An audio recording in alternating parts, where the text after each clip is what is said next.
দিও না, আমি ওখানে লাইভে আমায় গেছি, আর ফোন দিও না।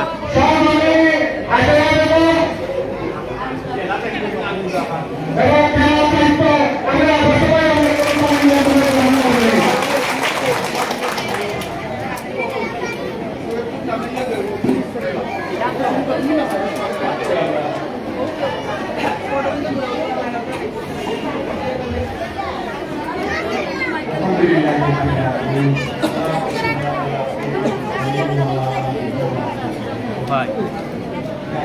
Vai. Vai.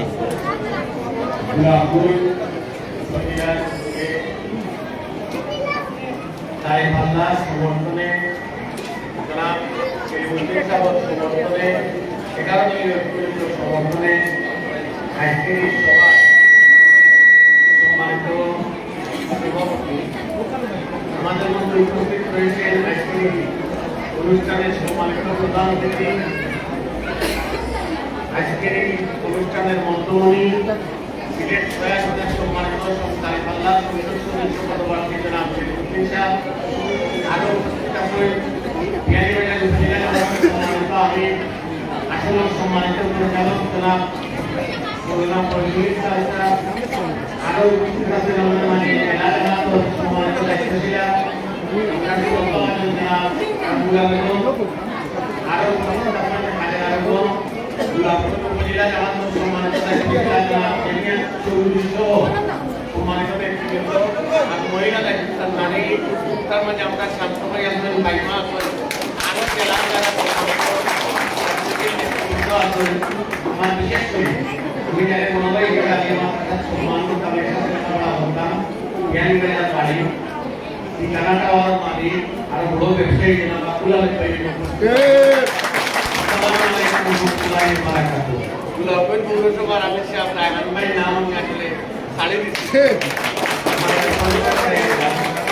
আমি আপনারা সত্য করি জনাব সেলিমুদ্দিন সাহেব কিছু দাবি করব আল্লাহ তাআলা সেলিমুদ্দিন সাহেব ঢাকা মহানগর উত্তর আমির করেন তাই জাতীয় পর্যায়ে বড় নেতা বাংলাদেশ জামাত ইসলাম যদি বিশ্ব নেতা বাংলাদেশ বলা হয় এর মাঝে একজন মহিলা সেলিমুদ্দিন সাহেব কেন্দ্রীয় সভাপতি আল্লাহ আলমিনে সামনে গুলাব করে বিয়ানীবাজারের মাটি আমরা লাগান অসহায় খেটে খাওয়া মানুষের খান্দার খাওয়ার সুযোগ করিয়া দিচ্ছেন আমরা আল্লাহ আলমিনের শুকরিয়া আদায় করি আলহামদুলিল্লাহ। আমি আমার এবং মা বলে যে কথা বলতাম ছিলাম আমাদের এই সংগঠন উপদেষ্টা হিসাবে রাখুন স্বাভাবিক সব কিছুর উপরে একসময় মহিলা নারী সন্তানের জন্ম হওয়ার সাথে সাথে শিশুরে জীবন্ত অবস্থায় মাঝে মাঝে প্রবর্তন লজ্জায় জালি বললে একটু বয়স নিয়ে হারলে আমাদের এই মা বই বলে তারা জীবন নিয়ে পাঁচ ব্যবহার করবো শুরু করা গ্রহণ করবো একজন বাবা মায় তার মেয়েদের জীবন্ত অবস্থায় খবর দিলে অন্যদিকে আঞ্জানে জায়গা তো দুর্গ আপনারা হয়তো কোনো একটু জায়গা মা এবং বই আমাদের সম্মান এবং মর্যাদা এবং আসে এরপরে মর্যাদা বলতে এরা আসে সুন্দর সামগ্রী অসংখ্য আচরণ তারা করল রাসূল সাল্লাল্লাহু আলাইহি ওয়াসাল্লাম আগমনের পরে রাসূল সাল্লাল্লাহু আলাইহি ওয়াসাল্লামের যেটা বৈশিষ্ট্য হলো একজন মায়েরা মহিষী নারীরা খাওয়ার ব্যাপারে তাদের খাওয়ার সুযোগ করে দিল এক পর্যায়ে তাই পাগড়ি যেহেতু এটা সাধ্য এই মা খাওয়ার নিচে বসে মা এই সাধ্যর উপরে পড়ে হওয়ার পরে রাসূল সাল্লাল্লাহু আলাইহি ওয়াসাল্লামের যে ওমর রাদিয়াল্লাহু আনহু প্রশ্ন করলেন ইয়া রাসূলুল্লাহ সাল্লাল্লাহু আলাইহি ওয়াসাল্লাম এমন মহিলাকে যে রাসূল সাল্লাল্লাহু আলাইহি ওয়াসাল্লামের মাথার তাজের উপরে পড়ে গেল এবং আপনার আঁটু লগে তার আঁটু লাগে গেল তাই কে রাসূল সাল্লাল্লাহু আলাইহি ওয়াসাল্লামের জবাব দিলেন তুমি জানো না ইউরা আমার দুধমা হালিমাতু সাদিয়া রাদিয়াল্লাহু আনহা টাইম কি মর্যাদা দিয়া মা জাতিকে সবচেয়ে বেশি মর্যাদা দিয়ে তার পাশাপাশি আবার ব্যবহার করিয়া উমর তুমি জানো নি মার পাওয়ার বিশেষ সন্তানোর পেটে এখন তাই স্বামী হোক তাই আব্বা হোক তাই ছেলে হোক তাই অন্য দেশে হোক তার পেট কিন্তু তার মার পাওয়ার দিছে ঘোষণা করা সাল্লাল্লাহু আলাইহি সাল্লামে দেয়া তাহলে মা যখন সম্মানটা কোনটা আসতে হতো এত মর্যাদা আপনারা এত মর্যাদা পাওয়ার পরে আমরা সবে আল্লাহ শুকরিয়া আদায় করতাম না একবার আমরা সবে একবার মন খুলিয়া হয়ে আলহামদুলিল্লাহ সম্মানিত মা বোন ও রাসূল সাল্লাল্লাহু আলাইহি সাল্লামের আদর্শ বাস্তবায়ন করার লাগে সেই উদ্দেশ্যে হিসাবে কাজ করলাম রাসূল সাল্লাল্লাহু আলাইহি সাল্লাম মদিনাকে কল্যাণ রাষ্ট্র ইসলামী কল্যাণ রাষ্ট্র বানাইছেন ওটাকে একটা কল্যাণ রাষ্ট্র বানাইবার লাগে সেই উদ্দেশ্যে আমরা বাংলাদেশ জামাত ইসলামের পক্ষ থেকে চলে এসেছি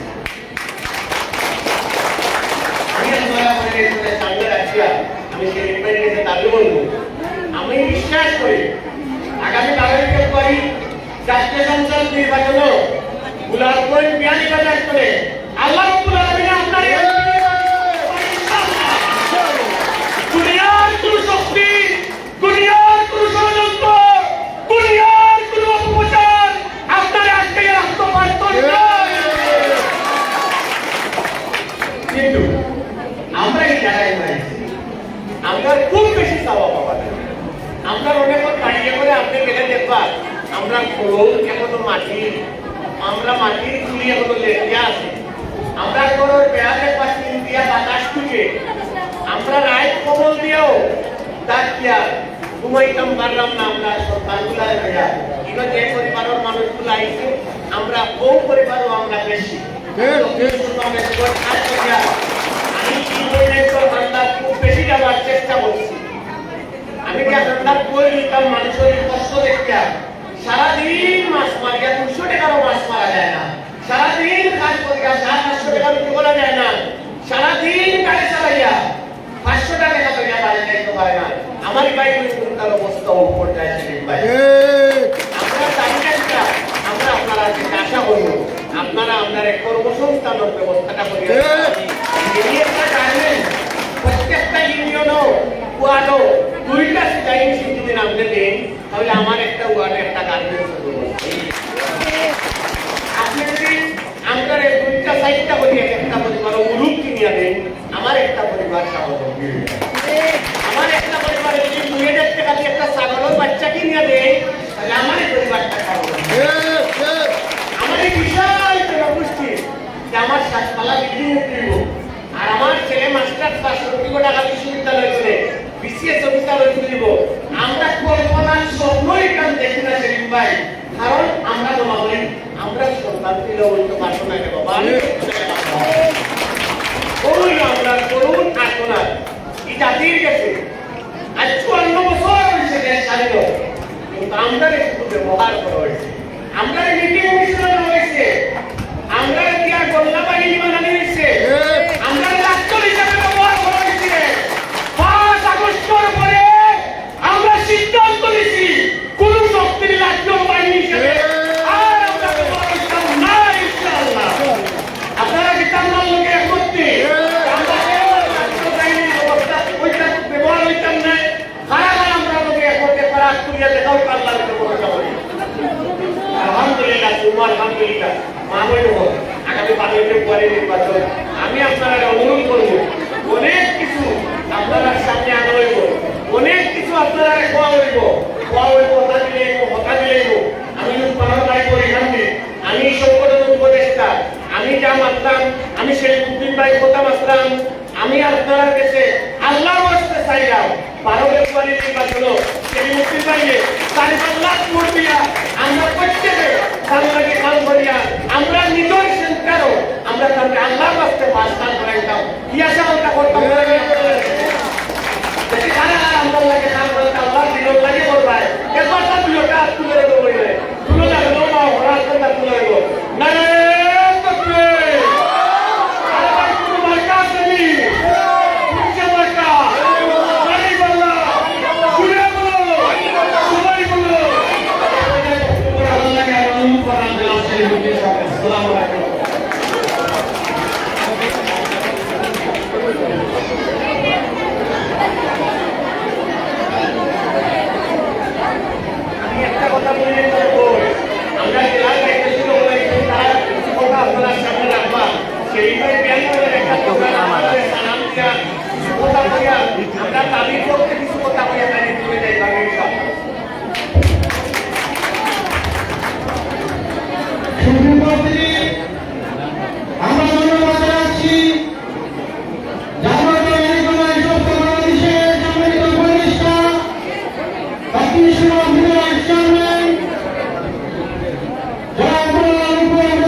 মাইক ভাড়া পান না। সবাই ভালো আছেন তো? আলহামদুলিল্লাহ রাব্বিল আলামিন والصلاة والسلام على رسول الكريم وعلى آله وصحبه أجمعين। জাগ্রত নারী উন্নয়ন সংস্থা কর্তৃক আজকে দাঁড়িপাল্লা সমাপনে এই বিরাট আয়োজন সমাবেশে সংগ্রামী সভাপতি, এই সংস্থার সম্মানিত পরিচালক জনাব ফখরুল ইসলাম শান্ত ভাই, এই সংস্থার সম্মানিত সেক্রেটারি সাংবাদিক ফাহিমা বেগম এবং এই সংস্থার প্রধান উপদেষ্টা আমাদের সিলেটের গর্বিত সন্তান, দক্ষিণ সুরমার কৃতি সন্তান, সাবেক দক্ষিণ সুরমা উপজেলার জননন্দিত চেয়ারম্যান, আমাদের জেলা সুরা ও কর্ম পরিষদের অন্যতম সদস্য, জননন্দিত জননেতা জনাব মাওলানা লোকমান আহমদ, আমাদের এই আসনের পরিচালক মাওলানা ফয়জুল ইসলাম, গোলাপগঞ্জ পৌরসভার ভারপ্রাপ্ত আমির জনাব রেহানুদ্দিন রায়হান সহ উপস্থিত সম্মানিত আমাদের আরেকজন বড় ভাই আব্দুল হামিদ সহ সম্মানিত নেতৃবৃন্দ, আমাদের জামাত ইসলামিক দায়িত্বশীলা জেলা এবং উপজেলা পৌরসভার বোনেরা এবং সম্মানিত মা এবং বোনেরা, আল্লাহ তাআলা পবিত্র কোরআনে বলেছেন, কুনতুম খায়রা উম্মাতিন উখরিজাত লিন-নাস, তোমরাই সর্বোত্তম জাতি। আমাদেরকে লক্ষ্য করে আল্লাহ বলেছেন আমরা হচ্ছি সর্বোত্তম জাতি, আমাদেরকে পৃথিবীতে আনা হয়েছে ক্যাফে উন্নত করলাম। এই অনুযায়ী আমরা যখন মানুষের লাগে কল্যাণ করবো, এটা তখন ইবাদত। মানব সেবা অন্যতম বড় ইবাদত। কারোর কোনো সাহায্য করা, কারোর কোনো কাজ শিখানি, কারোর কর্মসংস্থান দেওয়া, এই সব কিছু হলো হকুল ইবাদত। আল্লাহ তাআলা ইবাদতকে, আল্লাহর ইবাদত দুই ভাগে ভাগ করে, একটা হলো হকুল আল্লাহর হক, নামাজ রোজা হজ যাকাত ইকাম, আর আরেকটা হলো হকুল ইবাদত, বান্দা বান্দীদের হক। বলা হয় মানুষ মানুষের জন্য, বলা হয় পরের জন্য করলে কিছু নিজের জন্য করা হয়। মানুষ যখন মানুষের জন্য কিছু করে, আলটিমেটলি সে তার নিজের জন্য করে। আমরা যে রাজনীতি করি, আমাদের রাজনীতির মূল উদ্দেশ্যই হচ্ছে জনকল্যাণ করা। আমাদের রাজনীতির উদ্দেশ্য সর্বসাধারণ নারী, পুরুষ, শিশু, ছাত্র, যুবক, শ্রমিক, আবার বৃদ্ধ বনিতা, প্রত্যেকটা মানুষ যেন তার সম্মান পায়, অধিকার পায় এবং সে যেন খেয়ে করে বাঁচতে পারে। এগুলো কাজ করাই হচ্ছে আমাদের জামাত ইসলামী রাজনীতি। আপনারা দেখেছেন বিগত দিনগুলোতে যারা এমপি হয়েছে, তারা তাদের মাধ্যমে উন্নয়ন করে, তারা আমাদের রাস্তার টাকা, আমাদের ডেভেলপমেন্ট অর্থাৎ উন্নয়নের টাকা মেরেকে তারা বাড়ির মালিক হয়েছে, তারা বিদেশে টাকা পাচার করেছে, তারা বেতন বাড়ি বানিয়েছে। কিন্তু আমরা সাধারণ মানুষ এখনো সেই আগের অবস্থায় আমরা রয়েছি। আমাদেরকে তারা ব্যবহার করে, আমাদেরকে কাজে লাগিয়ে, আমাদেরকে ধোঁকা দিয়ে ভোটের সময় ভোট নিয়ে যায়, এমন কথা বলে যে সব তারা দিয়ে দিল, কিন্তু পরে আমরা সাধারণ জনগণ কিছুই পাই। আমরা ইতিমধ্যেই অনেক মানুষের জন্য অনেক কাজ করেছি, যেমন বন্যার পরে আমরা এই দুই উপজেলায় কয়েকশো বাড়ি নির্মাণ করে দিয়েছি। আপনারা শরীরগঞ্জে যান, আপনারা বিহারীবাজার বিভিন্ন জায়গায় খবর নিয়ে দেখবেন, আমরা 2 রুমে কয়েকশো বাড়ি বানিয়ে দিয়েছি। একটা বাথরুম আছে, টিউবওয়েল আছে এবং 2টা ফ্যান আছে। চমৎকার করে যাদের বাড়ি নাই, আমরা অগ্রাধিকার ভিত্তিতে তাদের বাড়ি নির্মাণ করি। আমরা অনেক টিউবওয়েল দিয়েছি। সেলাই মেশিনের কথা লোকমান ভাই বললেন, এই সেলাই মেশিন এই 2 উপজেলায় আমরা অসংখ্য বোনকে দিয়েছি। আলহামদুলিল্লাহ। আপনারা দাবি করেছেন প্রত্যেক ওয়ার্ডে 2টা, আমি প্রত্যেক ওয়ার্ডে পর্যায়ক্রমে কমপক্ষে 5টা সেলাই মেশিন দেবেন এবং সেলাই মেশিনের প্রশিক্ষণ দেবেন। এবং শুধু সেলাই মেশিন না, হস্তশিল্পের আরো যে কাজগুলো আছে যেমন শীতল পাটি বানানো, পাটি বটি অনেকগুলো কাজ আছে না, এই কাজগুলোর জন্য প্রয়োজনে বোনদেরকে বিনা সুদে কর্জে হাসানা আমরা দিব। প্রয়োজনে আমরা টাকা ফান্ড থেকে যে বোনদের জন্য টাকা দরকার হবে আমরা পর্যায়ক্রমে তাদেরকে জাকাত ফান্ড থেকে টাকা দিয়ে স্বাবলম্বী করব। এবং আমরা আমাদের বোনদেরকে এমন কিছু কাজ শেখাবো, ট্রেনিং দিব, যে ট্রেনিং এর মাধ্যমে তারা করে বসে মাসে 25-30-40 টাকা ইনকাম করতে পারে। স্বামী আয়োজিত করতে হবে না, তারা নিজেরা স্বাবলম্বী হয়ে উঠবে, তাদের মেয়েরা স্বাবলম্বী হয়ে উঠবে। আমরা সেই ধরনের কার্যক্রম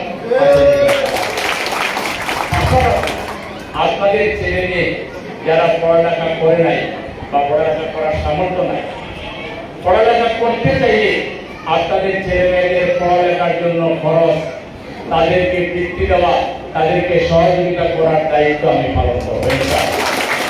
আর যদি পড়ালেখা নাও না শিখতে চায় তাহলে তাদেরকে কারিগরি প্রতিষ্ঠান করে আইসিটি আছে, প্রযুক্তি, বর্তমান সময় হলো প্রযুক্তির যুগ, প্রযুক্তি শিক্ষার জন্য আগে স্কুল কলেজে পড়া লাগে না, তাদের জন্য প্রযুক্তির সেন্টার করে দিব। তারা কম্পিউটার শিখবে, তারা বিভিন্ন প্রযুক্তির কাজগুলো শিখবে, ঘরে বসে তারা মাসে 40-50 টাকা আপনার স্বামীকে, আপনার পরিবারের লোকদেরকে দিন আনে দিন খাওয়ার দিন শেষ করে দিব আমরা ইনশাআল্লাহ। আমরা এমনভাবে প্রত্যেকটা ঘরে স্বাবলম্বী একজন পুরুষ, একজন ছেলে মেয়েকে আমরা দক্ষতা শিক্ষা দিব, যার মাধ্যমে আপনাদের কষ্ট তারা দূর করবে। তারা বাড়িতে যাওয়ার সময় আপনাদের জন্য ভালো মাছ কিনে নিয়ে যাবে, ভালো পুষ্প কিনে নিয়ে যাবে, আপনাদের জন্য ফল ফুল কিনে নিয়ে যাবে, আপনাদের জন্য তারা আপনাদের ডাক্তারের চিকিৎসা লাগলে ডাক্তারে নিয়ে যাবে, সেই সামর্থ্য আপনার ছেলে হয়ে যাবে। মাস শেষে এই ছেলে এই মেয়েরা আপনার হাতে 3000 টাকা দিয়ে বলবে, মা বড় কষ্ট করে আমাদেরকে বড় করেছো, বড় সেবা করেছো, এই নাও তুমি এটা খেতে চাও, দই খেতে চাও, মাংস খেতে চাও, বাংলা খেতে চাও, তুমি এখান থেকে টাকা দিয়ে তোমার কোনো নাতিকে দিয়ে, ছোট ছেলেকে দিয়ে বাজার থেকে এনে খাবা তোমার মন মতো। এরকম একটা ছেলে চান, এরকম একটা মেয়ে চান, ইনশাআল্লাহ আপনাদের প্রত্যেক ঘরে ঘরে আগামী 5 বছরের মধ্যে এরকম সুশিক্ষিত, এরকম চরিত্রবান যে ছেলেরা মা বাবাকে কষ্ট দিবে না, মা বাবাকে ভুলে যাবে না, বরং মা বাবাকে চুপে চুপে রাখবে, মায়ের দোয়ার জন্য, বাবার দোয়ার জন্য যারা কাজ করবে আমরা সেরকম ছেলে তৈরি করে দেব, যারা নামাজি হবে, যারা চরিত্রবান হবে এবং যারা মা বাবাকে সব সময় চুপে চুপে রাখবে, সেরকম ছেলে আমরা অতীতে যারা ভোট দিয়েছে, তারা ভোট দিয়ে আমাদের অধিকার হরণ করেছে, তারা আমাদেরকে বঞ্চিত করেছে, তারা আমাদের নিজেদেরকে কেড়ে নিয়েছে, তারা আমাদেরকে ধোঁকা দিয়েছে। আমরা এখন অতীতে যাদেরকে দিয়েছি তাদের কোনো ইসলামী চরিত্র ছিল না, তারা অধিকাংশ ক্ষেত্রে 5 ওয়াক্ত নামাজই ছিল না এবং অধিকাংশ ক্ষেত্রে তারা ধর্মকর্মকে খুব একটা গুরুত্ব দিত না, শুধু ভোটের সময় আসছে মাথায় টুপি দিত, 2 রাকাত নামাজ পড়তো, বেশিরভাগ ক্ষেত্রে ওরা নামাজই ছিল না, যার কারণে ওরা ধোঁকা দিত। এইবার 10 জনের পক্ষ থেকে আমরা যাদেরকে প্রার্থী বানিয়েছি তারা বাকায়দা 5 ওয়াক্ত নামাজি মানুষ, তারা মানুষকে ধোঁকা দেবে না, তারা মায়ের জাতিকে সম্মান করার মানুষ, মা এবং বোনদেরকে যারা মাথার উপরে তুলে রাখবে, কখনো মা এবং বোনদেরকে কষ্ট দেবে না, সেই 10 জন থেকে আমরা তাদেরকে প্রার্থী দিই। কিন্তু আপনারা দেখেছেন কিছু কিছু দলের উচ্ছৃঙ্খল কর্মীরা আমাদের মায়ের গায়ে লাঠি মারতেছে, আপনার দিয়ে তারা অস্ত্র দিয়ে মাথায় কোট মারতেছে, দেখছেন না?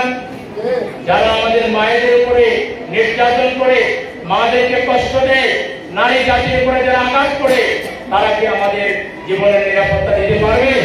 তারা কি আমাদের বন্ধু হতে পারবে?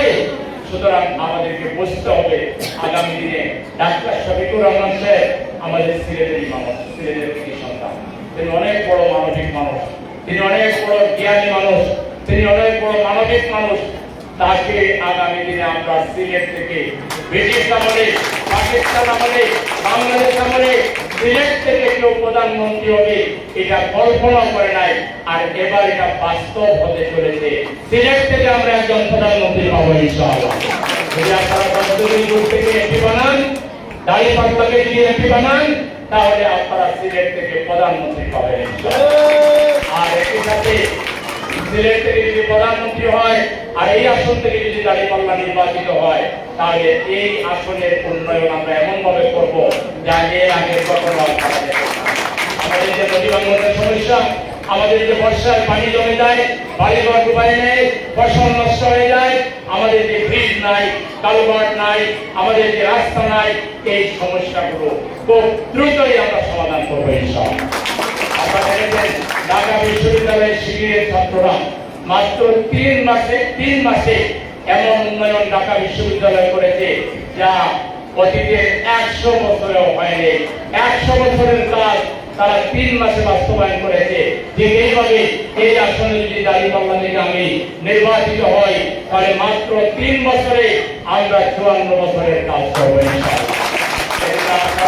আপনাদের স্বামীদেরকে, ভাইদেরকে, ছেলে মেয়েদেরকে, আত্মীয়দেরকে, পাড়া প্রতিবেশীদেরকে একটু আবার সালাম দিবেন। সেলিম ভাই সালাম দিয়েছেন এবং দাঁড়িপাল্লায় ভোট দিয়েছেন। আপনারা প্রত্যেকে এখানে যারা এসেছেন, আপনারা বলেন বেনামাজি একটা লোককে ভোট দিলে ভালো না নামাজের লোককে ভোট দিলে ভালো? চরিত্রহীন লোককে ভোট দিলে ভালো না চরিত্রবান লোককে ভোট দিলে ভালো? চরিত্রহীন যত খারাপ কাজ করবে, চুরি, ডাকাতি, চিন্তায়, রাহাজানি, দুর্নীতি, আপনি কিন্তু তার বাদ দিতে হবে, কিন্তু আপনি তাকে সাপোর্ট করবেন, ঠিক না? আর ভালো মানুষকে যদি সমর্থন দেন আর তিনি যত ভালো কাজ করবেন, মসজিদ বানাবেন, মাদ্রাসা বানাবেন, মানব কল্যাণ করবেন, মানুষের কর্মসংস্থান দিবেন, এই সকল ভালো কাজের সব কিন্তু আপনি পাবেন, ঠিক না? আপনারা এমপি বানায়া ভালো কাজের সাথী হতে চান তো? কে কে এমপি বানাইয়া ভালো কাজের সাথী হতে চান একটু হাত তোলেন। ভালো কাজের সাথে থাকতে চান ইনশাআল্লাহ। আল্লাহর নির্দেশিকা তাআওয়ানু আলাল বিররি ওয়াত তাকওয়া ওয়া তাআওয়ানু আলাল ইসমি ওয়াল উদওয়ান। নেকির কাজে, ভালো কাজে, কল্যাণের কাজে সহযোগিতা করো, মন্দ কাজে সহযোগিতা করো না। অতএব যারা দুর্নীতি করে, যারা চুরি করে, যারা ঘুষ পায়, ঘুষ দেয়, যারা মাদক ব্যবসা করে আমাদের ছেলে মেয়েদের চরিত্র নষ্ট করে, যারা আমাদের ছেলেদের হাতে অস্ত্র তুলে দিয়ে চিন্তায়ের জন্য আগায় দেয়, ওই রকম রাজনৈতিক দল এবং নেতাদেরকে আমরা আর ভোট দেব না। আমরা এখন থেকে পরেজগার, আল্লাহওয়ালা, যারা কোরআনের আইনের ভিত্তিতে শিক্ষা, আমাদের অর্থনীতি, আমাদের রাজনীতি, আমাদের সমাজ ব্যবস্থা সুবিধা যারা কায়েম করবে, আমরা তাদেরকে আগামী দিনে সরকারে দেখতে চাই ইনশাআল্লাহ। সেজন্য আপনারা কষ্ট করে এসেছেন, আমি অত্যন্ত কৃতজ্ঞ, আপনাদেরকে শুকরিয়া জানাচ্ছি, ধন্যবাদ জানাচ্ছি, ন্যায় হায়াত কামনা করছি এবং আপনাদেরকে আগামী নির্বাচনে দাঁড়িপাল্লা কর্মী হিসাবে, শুধু ভোটার হিসেবে চাই না, আপনাদেরকে দাঁড়িপাল্লার কর্মী হিসাবে চাই। আপনারা আরো ভোট কালেকশন করে দাঁড়িপাল্লার বাক্সে ভোট আপনারা দেওয়া পারেন কিনা? প্রত্যেকে চেষ্টা করলে 5 জন, 10 জন, 15 জন, 20 জন, ইভেন 50 জন, 100 জনকে পারবেন। বোনেরা যখন কোনো কাজে নামতে চায় তারা খুব সিরিয়াস হয়ে যায়, তারা পায়ে হেঁটে ডেইলি 100-200 পরিবারের কাছে যে বসে যে আমার বাম পাশে বসা বোনেরা কাজ করার সিদ্ধান্ত নিলে পুরুষের থেকে 5 গুণ বেশি কাজ করতে পারে, ঠিক না? আপনারা কি দাঁড়িপাল্লার জন্য কাজ করতে রাজি আছেন? উপরে যে বোনেরা আছেন আপনাদেরকেও বলছি, আপনারা কি দাঁড়িপাল্লার জন্য ভোট চাইতে অন্যান্য বোনের কাছে, ভাইদের কাছে দাঁড়িপাল্লার জন্য ভোট চাইতে কি আপনারা রাজি আছেন? হাত করে দেখান দাঁড়িপাল্লার জন্য ভোট চাইবেন। আপনারা তো দিদি অন্যদের কাছে আপনারা দাঁড়িপাল্লার জন্য ভোট চাইবেন ইনশাআল্লাহ। ইনশাআল্লাহ আপনি দিদি আপনাদের কথা বলবো না। আজকে যেভাবে দেখেছি, ভবিষ্যতেও আপনাদেরকে দেখে আপনাদের কথা শুনবো এবং আপনাদের ছেলে মেয়েদের সমস্যা, আপনাদের কর্মসংস্থান, আপনাদের পরিবারের উন্নয়ন, আপনাদের চিকিৎসার প্রয়োজনে যখন আপনারা আমাকে চাইবেন আপনাদেরকে চিকিৎসা করে দেওয়ার ক্ষেত্রে ঢাকায় সব জায়গায় আমি তৈরি থাকবো, সাধ্য মতো যা পারি আপনাদেরকে সহযোগিতা করবো বা ফোন করবো ইনশাআল্লাহ। সুতরাং আপনারা সবাই আমানতদারিতার সহিত আমার সাথে দাঁড়িপাল্লার সাথে আপনারা থাকবেন। অন্যরা এসে আপনাদের যে উল্টাপাল্টা নানা ঘোষণা দিবে, নানা কথাবার্তা বলবে, এই করবে, সেই করবে, বেকার ভাতা দিবে, এগুলো হচ্ছে সব দুর্ভাগ। এক সময় একজন বলেছিল না 10 টাকা কেজি দাম হবে, কমাইছিল, ওইটা যেভাবে দোকান ছিল এখন নতুন দোকানবাজ আমি পাবাইছি, তারা এমন সব কথা বলছে যা বাংলাদেশের গরিব রাষ্ট্রের পক্ষে কোনোদিনও সম্ভব না। ভোট পাওয়ার জন্য কথা বলছে, এই ধোঁকাবাজদের ব্যাপারে আপনারা সজাগ থাকবেন ইনশাআল্লাহ। আমি আমারও আয়োজক ভাইদেরকে, আমাদের প্রতিষ্ঠান সন্ত ভাই ইত্যাদিয়ান এবং আমাদের বোন সাংবাদিক ভাইরা সহ একসাথে আয়োজক সবাইকে, বিশেষ করে লোকমান ভাইকে এবং আমার এখানে আছেন তাদেরকে, আমাদের মন্ত্রীকে, সবাইকে আমার পক্ষ থেকে কৃতজ্ঞতা, শুভেচ্ছা, ধন্যবাদ জ্ঞাপন করে আপনারা আজকে থেকে আমার পরিবারের সদস্য, আমিও আপনাদের পরিবারের সদস্য। আগামী দিনে প্রতিটি সুখ দুঃখে আমরা একে অন্যের সাথে থাকবো ইনশাআল্লাহ। আপনাদের সবাইকে অনেক অনেক শুভেচ্ছা জানিয়ে আমার বক্তব্য শেষ করছি। আল্লাহ হাফেজ। আসসালামু আলাইকুম ওয়া রাহমাতুল্লাহি ওয়া বারাকাতুহু।